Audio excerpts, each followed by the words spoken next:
What's up, everybody? We are back. John Delarose here, delarose.com. That's DELARROZ.com. And I will leave that link in the description below. Go and sign up, get my newsletter, get a free science fiction novel. And I've also got a link to my Amazon down below. I write science fiction novels if you are new here, and I am an expert on all things science fiction. So that's why I figured it's about time I talk about The Mandalorian. I talked about the first couple episodes last year, but I didn't really want to review every single episode of that. I think it's more comics than, I guess, movies or TV or whatnot. I don't really watch a lot of it, but I did watch the entire season and very much enjoyed it. And season 2 is now 2 episodes in. I finally caught up because I have to watch with my kids and all that. And we've been a bit busy over the last week. So we watched both episodes last night and saw what's going on. So my thoughts on it so far are, well, the first episode is a Western, just a pure Western with, a couple space things involved in it. And that's that. But episode 2 is also just a Western. And I'll break down why, what happened here. And there will be some spoilers following. So if you are not interested in that, I guess tune out now and come back later. The first episode was about the Mandalorian trying to locate Baby Yoda's people.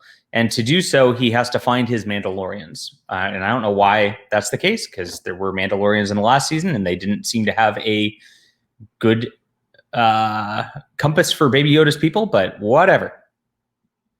That's the case now, apparently. So he's on a quest. He's sent to go do it. And every episode is basically just a standalone with that framework in mind. So I don't know how long they're planning on dragging this out, if they even have a plan beyond, one season at a time of this sort of stuff. But that's been the case so far. I mean, last season, the theme was we're on the run with Baby Yoda and we're going to have an episodic thing. This season, it is we're finding Baby Yoda's people and we're going to have an episodic thing. And the first one, he actually goes to Tatooine. Now, there's been a bunch of episodes that are in desert and they have Tatooine-like beasts on them, and we have no idea whether he's actually on Tatooine or not. The first season really downplayed, I'd say, all of the Star Wars setting almost. You really didn't get a great sense of time and place. You really didn't get many clues as to what time period this was in or anything like that. That was one of the things I found a little bit annoying about the show. I mean, yes, there was a lot of implied, but it was not explicit enough to where they should have said something. In this first episode, though, it changes that, and they are saying this is post Death Star, and they actually talk about the Death Star being destroyed, and they are saying that there's this big power vacuum and that they are on Tatooine. So we found that out. We get a lot of little hints about Tatooine, some nice scenes where they kind of do the alien monsters in the background that kind of remind us of the special editions and things like that. So a little bit silly, but it sets the stage very nicely for going out into the middle of the desert into this like Western town where, he literally rides into town like he's riding on a horse, and they're, the people are kind of watching the stranger come to town eerily. What's he doing here? And he walks into a small saloon. It's exactly like you'd see out of a Western. Kind of odd. There was not that many, I guess, extras involved in it, but I guess it was painted as a sleepy town, so that's where it was.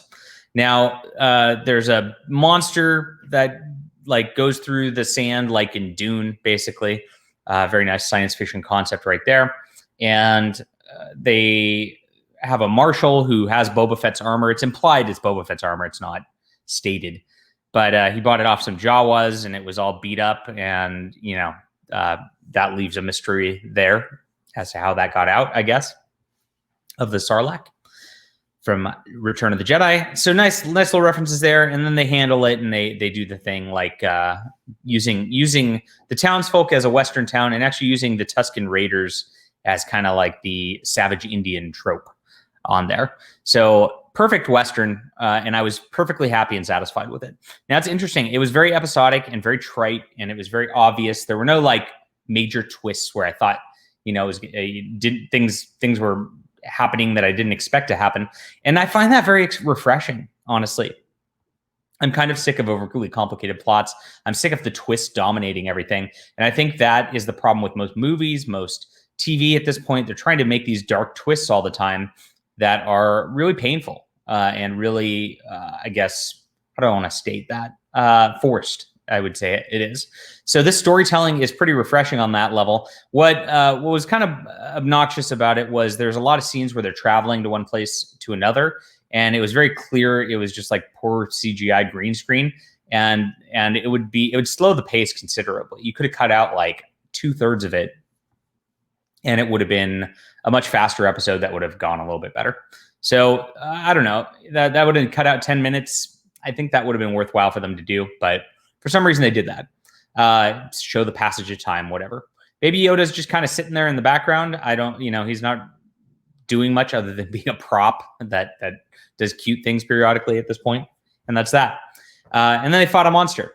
And then the next episode, they go on the run in a spaceship instead of on land, and they fought monsters. So it is kind of Monster of the Week, and they are kind of just doing different things with different monsters. I mean, in the first season, you remember he went in and fought that kind of rhino-ish monster or whatnot. I don't know the names of these creatures. I'm sorry. But then they had AT-ATs as robot monsters, basically. So it is kind of Monster of the Week, which is okay. There's nothing wrong with that. But the second episode was kind of interesting. They showed basically the New Republic X-Wing guys who were following them around as just kind of cops who were hassling Mandalorian. That was pretty funny, just like he had the wrong registration or whatever. So we all can kind of relate to that because we've probably all been hassled like that in our lives at some point. But they did come back and they helped and they saved the day, and showing that they were not just bad people. They're just hassling and doing their job there. Had an interesting like frog creature lady who's like trying. And the plot of it was she's trying to get her eggs to her husband so he can fertilize them before they go bad, I guess. And so they're going off, and I guess for some reason when you go to hyperspace, it kills the eggs, so they can't go to hyperspace.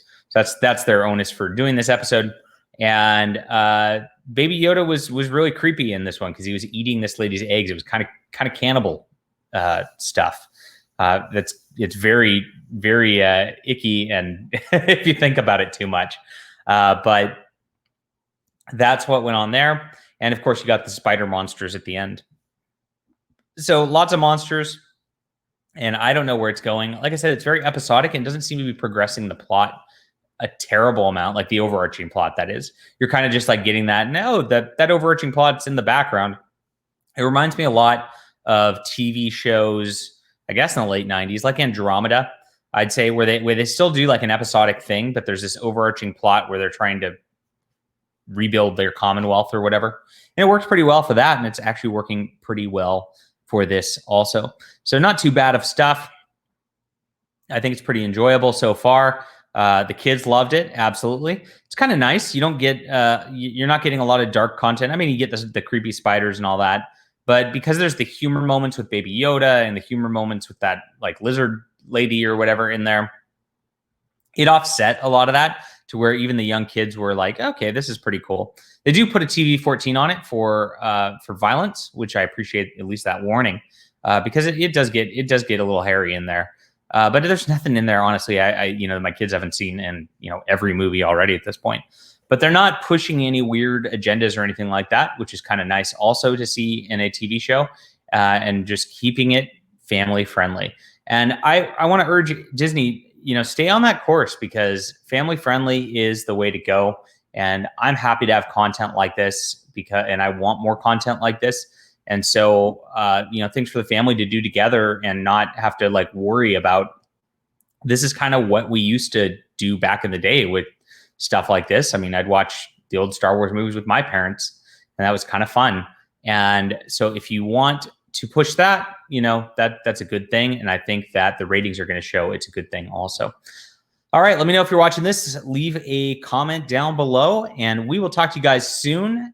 Like and subscribe, all the fun things, trying to grow the channel and build something new. And if you love science fiction, please do check out my books. I guarantee you'll have a lot of fun with them, especially if you're a Star Wars fan. I think you'll love my Justified series. You can go to bit.ly Nano Templar right here, or just go to Amazon, type in John Delarose and Justified. And this is my series, which really has like a Christian twist on the sort of space knight concept. So if you enjoy a lot of action, you enjoy a lot of fun, and you enjoy something that's clean, this will be a good series for you to get in on also. So good to see everybody. Have a happy Saturday. We'll talk to you soon.